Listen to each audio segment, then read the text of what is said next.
এটা হলো গরিব এর বন্ধু ব্রেডবোর্ড। এখানে ব্রেড মানে পাউরুটি না, আসলে এটা ইলেকট্রনিক্সে এক ধরনের মাল্টিপ্লাগ বলা যায়। কোনো প্রজেক্টের মেইন ফেজে যাওয়ার আগে আমরা প্রোটোটাইপিং আর টেস্টিংয়ের জন্য ব্রেডবোর্ড ব্যবহার করি। এই বোর্ডে মূলত দুইটা অংশ থাকে, টার্মিনাল রেল আর পাওয়ার রেল। যেহেতু এটা মাল্টিপ্লাগের মতো কাজ করে, তাই তুমি যে ছিদ্রগুলো দেখছো সেগুলো একটার পর একটা টার্মিনাল রেল দিয়ে কানেক্টেড। মানে একটা হোলে কিছু লাগালে নিচে উপরে একই লাইনের সব হোল কানেক্টেড হয়ে যাবে। এবার আসি ভেতরের কনসেপ্টে।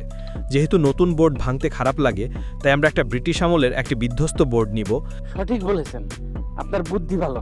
যেটা সবকিছু আটলান্টিক মহাসাগর থেকেও দেখা যায়। এখানে দেখতে পাচ্ছি টার্মিনাল রেলগুলো একটা সিঙ্গেল কন্ডাক্টিভ বার দিয়ে কানেক্টেড। অপরদিকে পাওয়ার রেল দেখতে পাচ্ছি, এগুলো আবার ঘুরে অন্য দিক দিয়ে কানেক্টেড হয়ে আছে। পাওয়ার রেল সাধারণত ব্যবহার করা হয় ব্যাটারি বা পাওয়ার সোর্স কানেক্ট করে বাকি কম্পোনেন্টে ভোল্টেজ দেওয়ার জন্য। আর টার্মিনাল রেল অংশটা হলো সেন্সর, মাইক্রোকন্ট্রোলার, রেজিস্টার সহ বিভিন্ন কম্পোনেন্ট বসানোর জন্য। মাঝখানে যে সোয়াচ ক্যানেলের মতো লম্বা ফাঁকা জায়গা আছে, সেটা আসলে মাইক্রোকন্ট্রোলার বসানোর জন্যই রাখা হয়, যেন দুই পাশের কানেকশন একসাথে ব্যবহার করা যায়।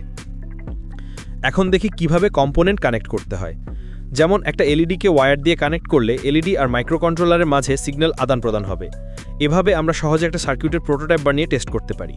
শেষে পুরনো ভাঙা বোর্ড সরিয়ে নতুন চকচকে ব্রেডবোর্ড নিয়ে আসি। আশা করি আপনারা বুঝতে পেরেছেন এই বোর্ডের কাজ। সামনে আমরা এরকম আরও অনেক ভিডিও নিয়ে আসব, আর এই ব্রেডবোর্ড আমাদের পেছন থেকে সহজে ছাড়বে না।